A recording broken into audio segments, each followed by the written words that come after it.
Hey guys, welcome back. This is Ken from Ca.Vacaville Plastering back here in Vacaville, California, and it is going to be a hot day today. It is scheduled to be about 100 degrees today. Right now it is about 10 o'clock in the morning, and today we're looking at this little plumbing repair right here.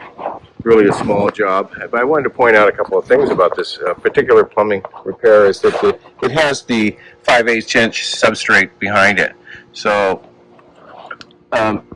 if you look at the specs online, you don't need to replace the substrate if it's not more than 25% of a piece of plywood, which is 4x8. So you can see that this is much less than 25% of a 4x8 sheet piece of plywood. So we're going to crack out around this here with our Milwaukee rotary hammer with a spade, using a spade bit. And I'm not going to videotape that right now because it's hard to videotape and do the cracking out at the same time without a tripod. So, okay, I'll check in with you in just a little bit.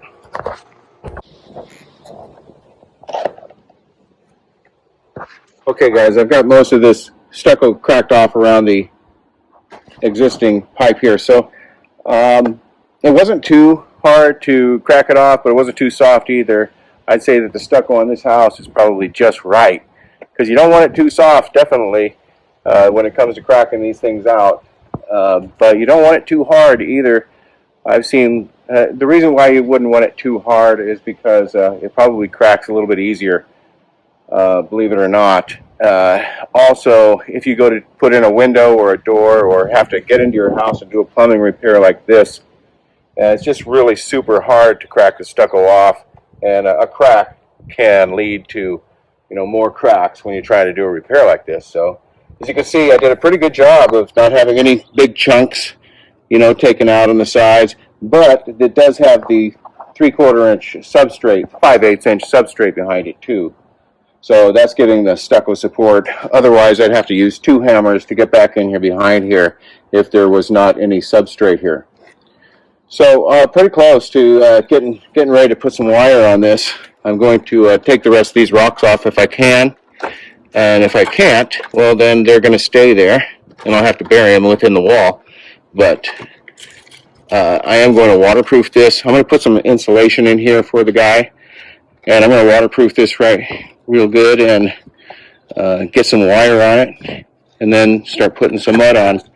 And it's about 10 o'clock right now, so I plan to have this done, completed, I'd say probably by 1 o'clock. 3 more hours. I've already got 30 minutes into this, cutting this back, and with the video, unloading materials from my truck and getting set up. So, okay. So, I'm going to start waterproofing this, and I'll check in with you in a little bit. Okay guys, we've come quite a ways already. So I've got the new insulation in there, and now what I'm going to do to waterproof this, I'm going to use a 9-inch piece of bituthane spanning from as far as I can get back up in here on both sides and tuck it underneath the paper up here. So what I'm going to do is I'm going to make a cut here and a cut here.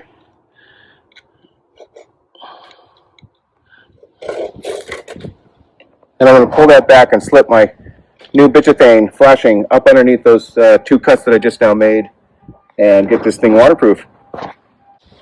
Okay guys, I got my 9-inch flashing here, and I noticed that it's going to be the perfect size for what I have to do here. So I've got my stucco pried back up here. I'll slip this guy under here to pull it back just a little bit, just very gently. You don't want to tear the paper on the corners, just enough. Just pry that back just a little bit. Now I'm probably going to cut the corners off of here a little bit and slip them up underneath there as high as I can get it. Hey guys, okay, so I have my flashing on here, and I have this plumbing that I have to contend with, this little stub out right here. And what I usually do is I make an X right where the plumbing is coming through. I'll just make an X with my knife, push it through, and then I can cut off any of the excess bituthane if I have to. Okay guys, so I've got my bitchet thing cut to fit. Now what I'm going to try and do now is I'm going to try and take this bitchet thing off of here. I have it tacked up here at the top. I use this French hand tacker you get at the masonry supply stores. You can get them, the big T50 staplers at Home Depot, but you won't find this at any of the other local big block stores, because this is a special French hand tacker that lathers use and have used these forever. So that's why I have them with me. So anyway, I'm going to attempt that. I'm going to try and pull this back. I have it tacked up here at the top. Pull this back off of here and pull this back part off. I might make a cut with my knife someplace up in here. So anyway, that's what I'm going to try and do. Wish me luck. Okay guys, so I've got the flashing on, and now I'm just folding the wire in that I exposed earlier when I chiseled off all these rocks down here. So I'm just folding that wire in, and then I'm going to cut a fresh piece of wire to span from here to there, notch out for the little stub here. See, I have a fairly decent seal around the collar here. I'm going to caulk that later. I'm going to caulk any holes in the paper. Here we go. Okay everyone, my mesh is cut. I have it temporarily installed. I'm about ready to use some of these 5D galvanized nails. You can use 2-inch roofing nails, 1.5 inch, 1 inch. Be aware that the pipe is in the wall, so you don't want to put a nail into the pipe. So don't forget that, okay? Because then you're going to have to probably call the plumber. You're probably just going to bend a nail. You know, it's probably going to be okay, but I wouldn't risk it, okay? So just remember that you got a pipe running up the middle of here, and then you can use any kind of a nail over here on around the perimeter. I like to use these little 5Ds here. They're easy to knock in and bend over. So here we go. Okay everyone, here is the repair up to date. I've caulked any holes that I thought were suspicious, you know, where a minor leak might appear. And I also caulked some holes around the seal that I thought water might be able to penetrate the system. So it's ready for mud, and this next step is going to go real quick. So I just wanted to get a quick video of this in the caulking before I start putting mud on. You might not see me until after I'm done, because it's going to happen really fast. I may shoot a video of the materials we're using, I don't know yet, but it's going to go real quick. With the combination of material will be the base coat scratch and brown with a 1-to-1 mix with rapid set mortar mix in the brown bags. So here we go. Okay guys, there's one more thing I almost forgot, the weldcrete. And I know a lot of my watchers out there, they believe in this weldcrete as much as I do. It's blue, or you can get pink, but you're not going to find this at your big box stores. You have to go to a masonry supply place, or you can go to White Cap, L&W Supply, ABC Supply, Wright Brothers. They're all going to have this Sencal wallboard. The problem is with going to any of those people that I just listed, the problem is they're going to charge you probably twice as much than you really have to pay. So the best deal is to go online and just buy it online. Okay, you don't need to go spend twice as much for something that's going to cost you.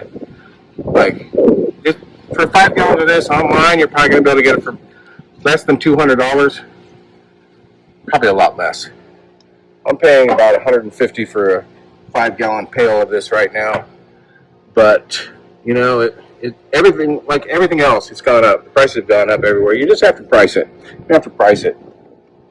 I know with Amazon, they have next day delivery if you're a member. And you don't even have to get up out of your chair. You don't have to waste money on gas.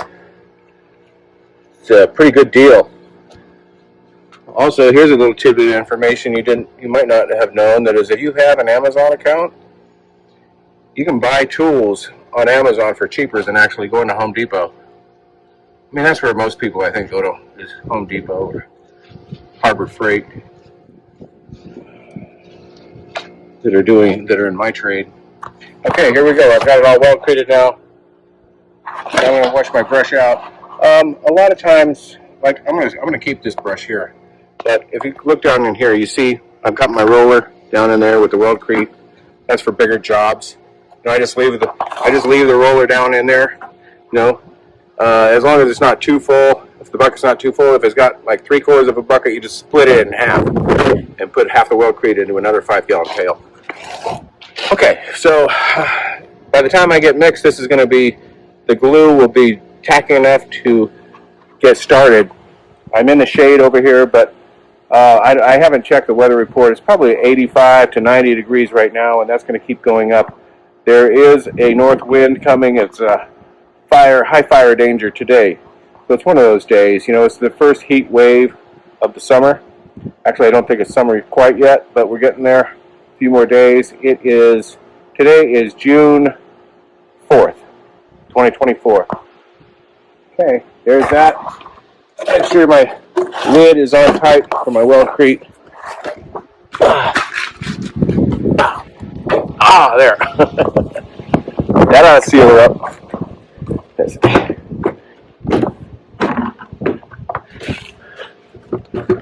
Okay, I'm going to go put this brush in some water right now, and I'll check in with you in a little bit. Okay guys, always remember, if you're leaning over the bucket to wear a mask. You know, if you're leaning over the bucket and you're mixing. Okay guys, so I've got my material ready here for this little repair here, and I'm going to show you what I'm using. I'm using the blue and white bag from Home Depot, scratch and brown stucco, and we're going to do that. Probably we're going to start with a 1-to-1 mix, okay, and we're going to get it hot with this rapid set mortar mix. This is the brown and white bag they sell just on the other side, on the other aisle, that they do with this blue and white bag, the scratch and brown. So, but we're going to make it hot. The way to make it hot is to mix this brown bag with the blue and white bag, and in this heat, it should go off in 5 minutes, maybe 10, maybe 2. You know, you never know. I'm in the shade, so it depends on how much hot stuff you put in. Now, this texture on this house, this is a really coarse. It's a coarse texture. The only way that I'm going to be able to match this texture here is if I come back with the 1620 sand, you know, which it was done with originally, or I can use this blue and white bag. So, in order to use the blue and white bag, I don't want hot stuff in it. Maybe a little bit of hot stuff, but I don't want it as hot as I want to get this thing to go off. Okay, because I need to get moving here. You know, this is production. This is a quote I give someone. So I'm not going to be hanging out here all day. I'm not going to be coming back tomorrow. So this will be done today. All that they'll have to do is paint when I'm done. So I'm confident that I'll be able to match it with this texture here. If I don't think that it is coarse enough, I have some sand in my truck, some plaster sand. I can add into the bucket and make it coarser. And I use my sponge float to bring out the sand in the base coat, and then I'll come back with a skip trowel texture and match this exactly like they have it on the house with this material here, and maybe a little bit of this, but we'll see. Usually I just use what's left over in the bucket. After I get it hot like this, I can usually do that, you know, float it, and maybe it's going to be good to go. I won't have to worry about making another mix. Depends on how much hot stuff I get in. Maybe I won't put half. Maybe I'll only go 2-to-1, you know, kind of feel it out. If I go to 2-to-1, it's going to be safe, you know, in this heat. But you know, coming out of winter, you know, I'm used to going 1-to-1. I did a 1-to-1 yesterday. That's the reason why I'm saying that, is I might go 2-to-1 today. 2 of the blue and white, 1 of the brown, maybe, or something in between there. Because it can go off too fast, you know, and then I don't have time to work it, and then I'm panicking. You don't want to do that, you know. You want to have some time. There's another product you can buy besides this right here, Ice and Wall. It's not as fast as this stuff. Also, Lowe's has something too. They have a fast set there that's about half as fast as this brown and white bag here. So, you know, this is just something I have. You know, usually I carry this brown and white bag with me because I feel that it is really necessary to speed up the process. Otherwise, I'm going to be coming back the next day. Okay, thanks. I'll check you out later. Okay, guys, I have this base coat mixed up really well. I have not added the fast set yet. So I've mixed up the base coat really well, got all the lumps out, scraped the bottom of the bucket. So it's ready. This will sit here probably for a couple of hours before it starts to get hard. But once I add this fat set, it's 10 minutes, baby. Okay, come on. Okay, so here we go. I'm going to add a fat set, put this mud on. Next time you see this, it's probably going to be done. Okay, guys, I got the base coat on here, just waiting for it to take up a little bit.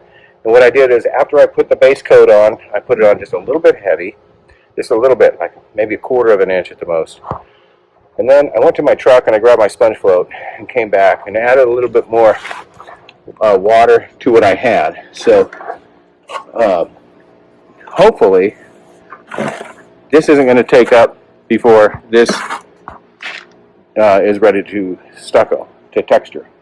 See, I have to put a finished texture on this. It already has the base coat, already has the sandy stuff, which is matching perfectly. So now I just have to do the finish. And it's always worked out. I'm just saying that it could happen. If you walk away from this material for any length of time, this stuff could go and then you'll have to just mix it again. That's all there is to it. And I did that for a long time before I realized that, hey, you know what I can do is I can add a little bit of water to what I had, mix it up, make a little bit of a slurry, and it cures slower. So by the time that this is ready to texture, I have the ideal combination of a wall that's ready to texture and some material that's ready to be put on. So it's not going to take much longer for this to take up and be ready to texture, but it's kind of a race between the two to see which is going to dry fast, which is going to dry faster. Hopefully it's going to be the wall. Okay, this is the time I take to start cleaning up, get my truck loaded, and get the hell out of here. So that's what I'm going to do now. I'm going to clean up this mess and check my material periodically. Once that's ready to texture, I got to get on it. Okay? Just one more thing about tempering that mud in the bucket. You're allowed to temper that mud 3 times, and then that's it. After the 3rd time you've tempered it, don't temper it anymore, or it will lose its integrity. How do I know that the wall is ready to texture? Okay, because when I rub my finger up it, I can tell. I can put my hand on the surface right now, and it's hot. Okay, it's hot. It's got the heat, it's got the fire, it's got the hot stuff in it. It's hot, so it's warm, and it doesn't leave an impression when I put my hand on it like this. It's not leaving an impression. Now if I slide my hand along it, I don't want to do that because it'll burn it a little bit. It'll burn it. You see? A little burn. It's just dark. It's not going to hurt the wall, but it loses some of that sandy texture. So I'm trying to keep the sand here that I used with I used my sponge float to bring out the sand. I should probably wash that sponge float out a little bit better. Yeah. Okay, here I go. I'm going to start texturing this now. Okay, guys, it's been about 15 minutes now, and this is ready. Okay, it's finally ready. That's good because I have already tempered my mud here twice. I could do it one more time and still have the comfort of knowing that it's still going to have some integrity. But the more I keep adding water to it, it's going to lose that much more integrity. So I've added water to it twice, and it's a little bit creamy. I might even put a little bit more water in to make it match the texture here. In fact, I think that's what I'm going to do. But again, I can't do it while I'm holding the camera. So I'm going to have to put the camera down, do this, and get it done. But if you want to check out the full video, I'll put a link up above. It's actually a full video of me actually using the tools with a cameraman, and it's a pretty good video. I think you'll like it if you're looking to do something like this. It actually has me using the tools and straightening out the wall and putting the texture on. So I'm going to tune in one more time and show you the finished product.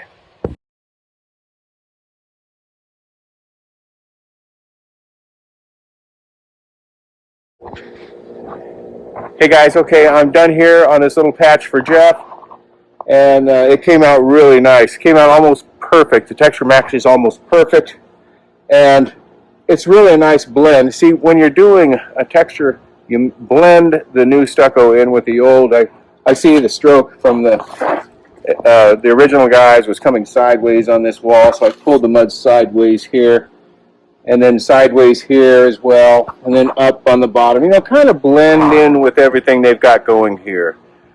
So anyway, if you want to see the full video on me actually using the tools, well, then I'm going to put a little card right up above me right here. and just click on that and it should take you to the video and you'll see how you can use the tools. It takes years to learn how to use those tools, so if you can't do it right away, give yourself some time. But thanks for checking out my video, and remember to subscribe this time, okay? And also like the video if you liked it, and I'll see you on the next one.